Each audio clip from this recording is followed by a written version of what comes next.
We are losing something. Hello viewers, this is Sarvani, your psychologist. Welcome back to my channel. ఒక్కసారి మీ చుట్టుపక్కల observe చేయండి. How we are starting our day. ఒక WhatsApp నోటిఫికేషన్తో మీ day start చేస్తున్నారు. పిల్లలు cartoons చూసి నవ్వుతున్నారు. మదర్స్ క్యాండీ క్రష్తో రిఫ్రెష్మెంట్ పొందుతున్నారు. ఫాదర్స్ అక్కర్లేని పాలిటిక్స్ ని లేకపోతే ఎవరో చెప్పిన ఏవో ప్రవచనాల్ని ఇయర్ ఫోన్స్ తో ప్లగ్ చేస్తూ నిద్రపోతున్నారు. ఒక హోటల్ కి వెళ్తే చేతుల మీద ఇద్దరు కపుల్స్ హ్యాండ్స్ చూసి ఎన్ని రోజులైంది. ఒక్కొక్కరు ఒక్కొక్క మొబైల్ ఫోన్ ని పట్టుకొని కూర్చుంటున్నారు. మన పెద్దవాళ్ళు మన సంస్కృతిని, మనకున్న ట్రెడిషన్స్ ని మనకి అందించవలసిన వాళ్ళు ఎవరో చెప్పిన మూఢనమ్మకాల్ని చూసి ఎక్కడో ఉప్పు పెట్టండి లేకపోతే ఇంకేదో కట్టండి అంటే అలాంటివన్నీ కొత్తవన్నీ తీసుకొని వచ్చి ఉన్న సంస్కృతిని మనకి దూరం చేస్తున్నారు. So what is affecting? అసలు ఏం ఎఫెక్ట్ చేస్తుంది అనుకుంటున్నారు? సోషల్ మీడియాని ఒక ఎడిక్షన్ తో పోల్చడంలో ఎటువంటి తప్పు లేదు. మందు, సిగరెట్ ఇటువంటి మత్తు పదార్థాలకి ఎలా అయితే లోను పడుతున్నారో మనలో చాలా మంది మనకి తెలియకుండానే సోషల్ మీడియా అన్న ఒక ఎడిక్షన్ తో సఫర్ అవుతున్నాం. మీలో చాలా మంది అది రికగ్నైజ్ చేయట్లేదు. సోషల్ మీడియాని నేనైతే ఒక వైరస్ లాగా పోలుస్తాను. ఎందుకు అంటే ఇది మీ బాడీలో main part of the body, that is your brain directly effect చేస్తుంది.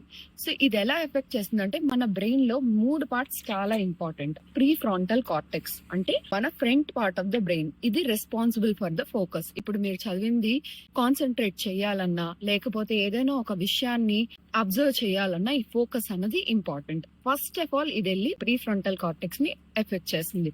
నెక్స్ట్ వచ్చేసి మీ amygdala is responsible for your emotions. అక్కర్లేని ఫియర్ ని జనరేట్ చేసి మీ ఎమోషన్స్ తో ప్లే చేస్తుంది social media. And next the most important thing is hippocampus. ఇది సెంటర్ ఆఫ్ ద బ్రెయిన్ లో ఉంటుంది. సో దీన్ని ఎలా అంటే మన మెమరీని ఎఫెక్ట్ చేయడం వల్ల దీన్ని డైరెక్ట్లీ ఎఫెక్ట్ చేస్తుంది సోషల్ మీడియా. ఇది నేను చెప్పట్లేదు, రీసెర్చ్ చెప్తుంది. సో ఇప్పుడు మనం దీని బాధ నుంచి విముక్తి పొందాలంటే మనం కొన్ని తెలుసుకోవాలి. ఫస్ట్ అండ్ ఫార్మోస్ట్ థింగ్ ఏంటి అంటే we should know how to limit the usage of social media. ఇప్పుడు మనం చాలా ఏఐతో ఉన్నాం కదా, సో సోషల్ మీడియా టెక్నాలజీస్ ఇవన్నీ వాడకూడదు అని చెప్తే will look like a fool.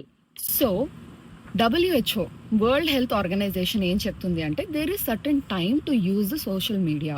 So అందులో ఫస్ట్ కేటగిరీ ఎవరైతే 3 hours కన్నా ఎక్కువ సోషల్ మీడియా వాడతారో వాళ్ళు ఫస్ట్లీ యాంగ్జైటీ, డిప్రెషన్ ఇటువంటి మెంటల్ ఇల్నెసెస్ కి బాధ్యతలు అవుతారు.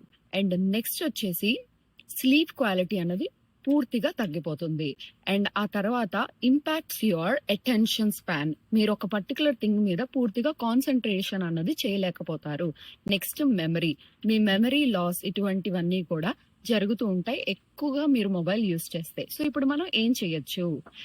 సో అకార్డింగ్ టు WHO అంటే ఏంటి అంటే వరల్డ్ హెల్త్ ఆర్గనైజేషన్ అంటారు.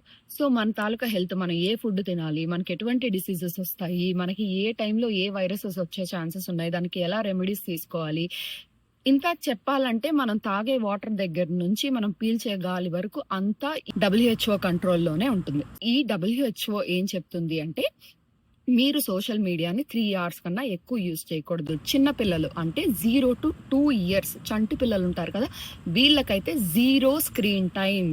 బాగా గుర్తుపెట్టుకోండి, నేను దీని గురించి ఇంకొక వీడియో క్లియర్ గా చేస్తాను ఎలా పిల్లల్లో ఇది ఎఫెక్ట్ చేస్తుంది అన్నది. కానీ 0 స్క్రీన్ టైం ఉండాలి 0 to 2 years పిల్లలకి. 2 to 5 years పిల్లలు 1 hour of the screen time use చేయొచ్చు. 5 నుంచి టీనేజ్ వరకు 2 hours మాత్రమే యూజ్ చేయాలి.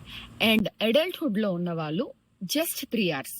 3 hours కి మించి యూజ్ చేస్తే you will be affected very badly.